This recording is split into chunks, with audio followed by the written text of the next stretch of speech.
In this banner breakdown for the Summer's Arrival banner, we'll be taking an in-depth look at Summer Innis, Summer Tana, Summer Cordelia, and Summer Noire. In this video, I'll be covering each of these units individually and talking about their stats, any new weapons and skills they may have, and then some build ideas to get a feel for what these units are good at. This video will end up being a bit long, so feel free to skip around to the appropriate timestamps if you only want a specific hero. Let's get into it. Starting with Innis, he has ditched his bow for a stick with a flag tied to it. Now, Summer Innis is a flying axe unit, and boy is this guy something special. He has 42 HP, 33 attack, 37 speed, 30 defense, and 20 resistance.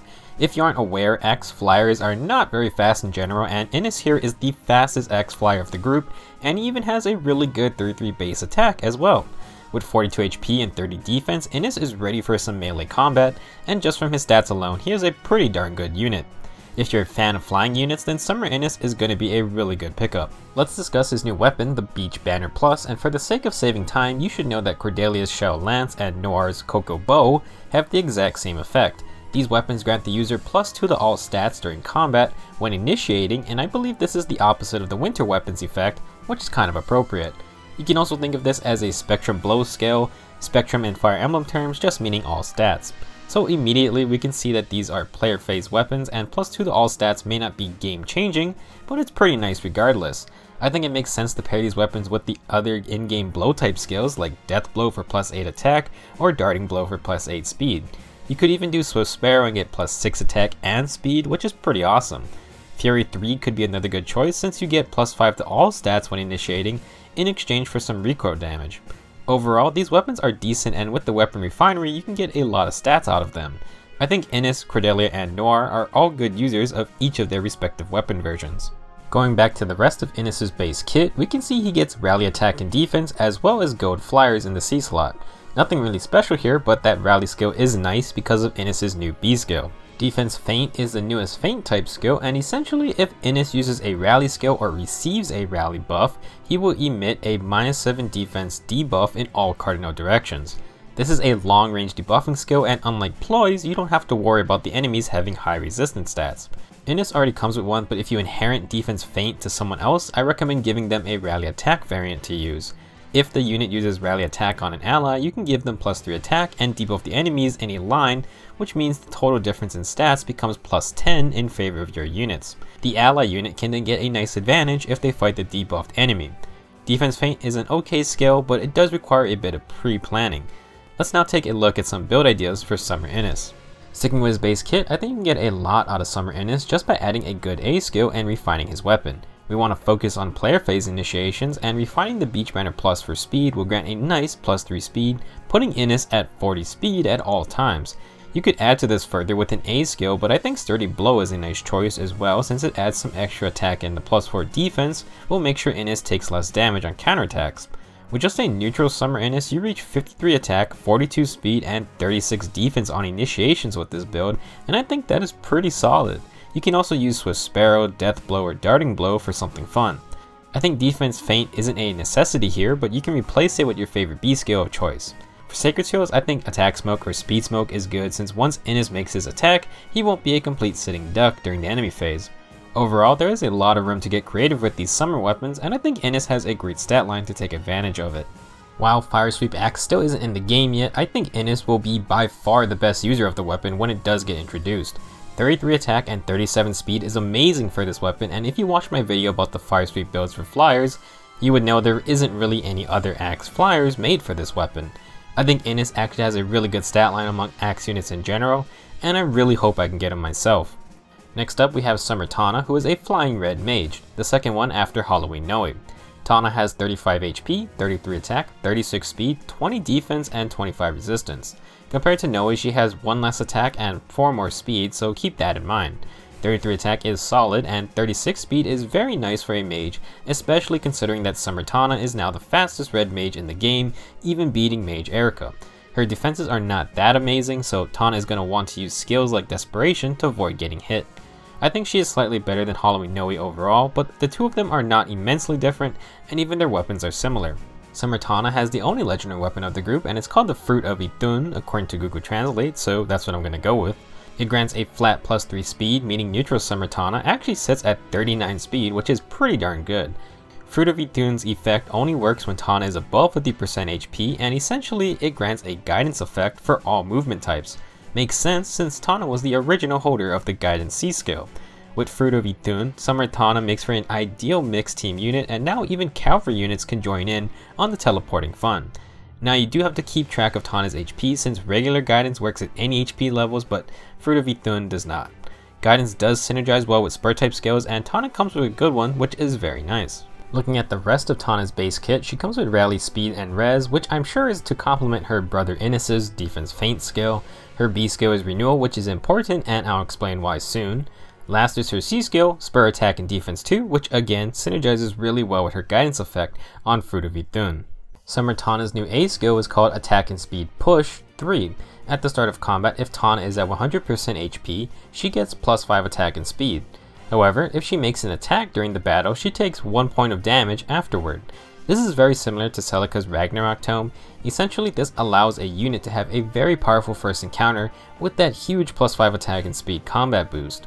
Versus Life and Death, you keep your defense and res intact, but only at 100% HP, and the push skill will purposely damage your unit afterwards, so you have to heal up if you want to use it again. Honestly, I think this skill is sort of wonky since you have to have some form of healing to make it worth using after the first fight. Thankfully, Tana has Renewal, but you have to wait a turn, and even then Tana cannot take more than 9 damage in a fight. Now personally, while this skill seems unreliable, it can be very annoying to deal with in Arena, where sometimes all you really need is that one battle to count.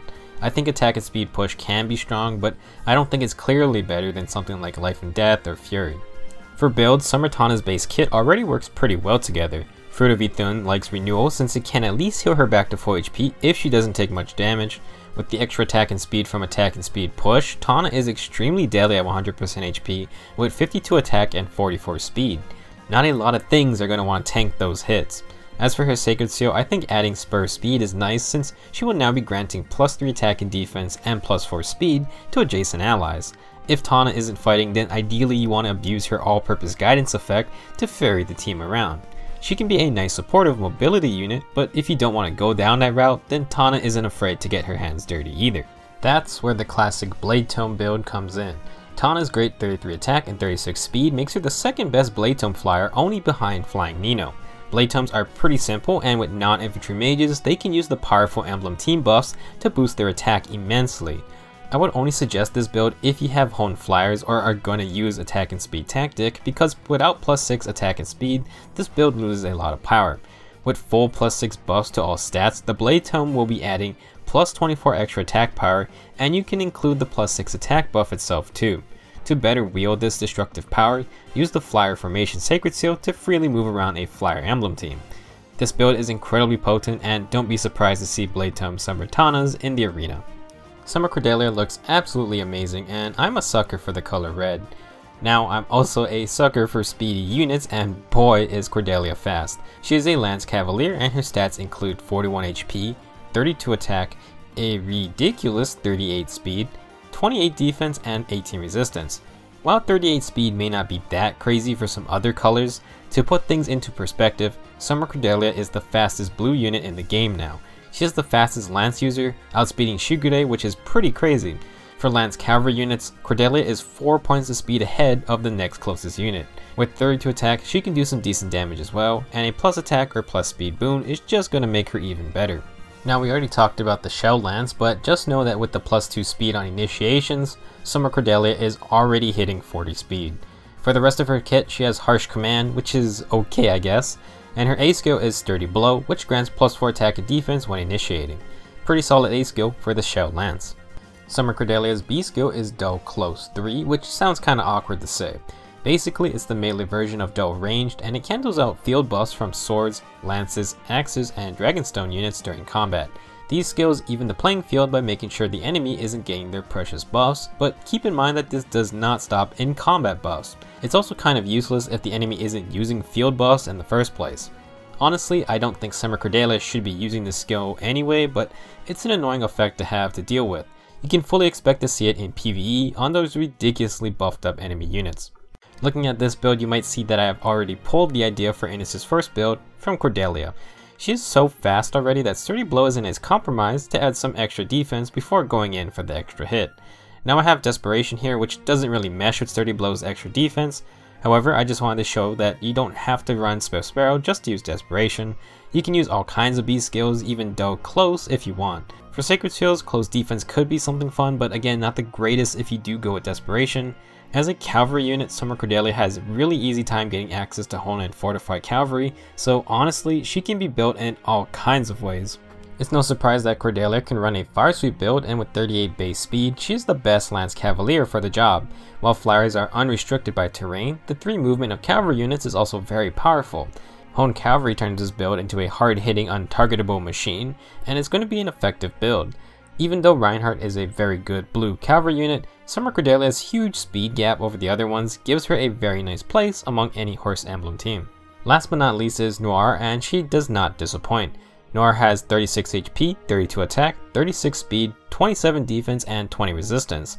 Decent HP, defense, and not super low resistance, but her 32 attack and 36 speed is pretty darn good for archers. You definitely want a plus attack or plus speed nature to get the most out of her. Something small to note is that out of the fast archers, Noire is one of the few with a higher defense stat than resistance stat, and that can be helpful when dealing with distant counter melee units. As for Noire's weapon, I think the Cocoa Bow is one of the best fun weapons we've gotten. It's 2 palm trees and then she shoots coconuts at people, which is pretty amazing. Seriously, such a fun looking weapon, perfect for fun banners like this one. For the rest of her kit, she comes with Ardent Sacrifice and Attack and Speed 2, which is not bad. They aren't amazing, but there are better skills out there. Now to talk about Noire's new C skill, which has generated some hype since the reveal. Infantry Rush is an infantry only skill, and like Infantry Pulse, it's a tool for infantry teams to use to compete with the ridiculous Emblem team buffs. Basically, for all infantry allies within 2 spaces, they gain the effects of Heavy Blade 3. That is, if the unit has higher attack than the enemy, they get special cooldown charge +1 per attack. Now initially this sounds amazing, and while it's not Steady Breath, at least it's something different. Giving 3 allies Heavy Blade is really nice, and I would suggest pairing this skill with the Drive Attack Sacred Seal to help those units proc Heavy Blade all the time. This skill is easy to use if you're baiting in enemies, but it's going to require some good positioning if you want to use it on the offensive. It may not be as consistent as some people are hoping for, and while I don't know if it will be good in the long run, I think it will be a fun skill to mess around with. Just like everyone else, Noire's good offensive stats paired with the Cocoa Bow makes her a pretty decent offensive archer. With a speed refined Cocoa Bow and just her base attack and speed 2 skill, Noire can reach 48 attack and 40 speed during initiations. That is not bad, and you can sub out her A skill for something with a little more punch. B skills like Breakers might be something you want to try for these weapons if you want to guarantee they double a certain weapon type. For example, sword units are generally pretty fast, so Sword Breaker would allow Noire to get the advantage versus them. As for Infantry Rush, use it with as many high attack infantry units to get the most value out of it, and the Drive Attack Sacred Seal will be a nice support option to help them with that. Summer Noire's stat line is also good enough, I would say, to run a Brave Bow build. With 36 base speed, she also has the luxury of potential quad attacks against slow units. This Brave Bow build is so good for PvE maps and can take down even army units with the help of a Dancer and quad attacks with Luna procs. It can also be good in arena to shoot down squishy units, but you're going to have a harder time quadding people, which is why a plus attack nature is probably best. Infantry Rush may not be as great against PvE units with inflated attack stats, so if you feel like it's not working, then adding Savage Blow to this build is a nice way to soften up tanking units. Overall, this is a very tempting banner to pull. The only really enticing skills is Infantry Rush and maybe the inheritable weapons, but every unit has very good offensive stat lines. Not to mention each of them can make very good use out of their own weapons. Innis is the best axe flyer if your focus is on attack and speed. Tana is going to be a very good BLADETOME user in flyer emblem teams. Cordelia is the fastest lance unit in the game and actually the fastest blue unit as well. As for Noire, she can definitely compete with other offensive archers, and while she may not be as dominant as Brave Lyn or Bride Cordelia, she is definitely good.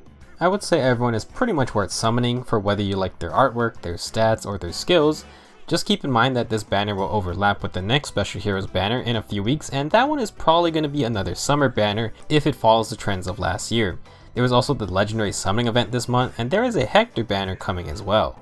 Spend your orbs wisely, but also have fun. Hope you guys enjoyed this video, and I hope you get the units you want. I will see you in the next one. Behold my breaststroke!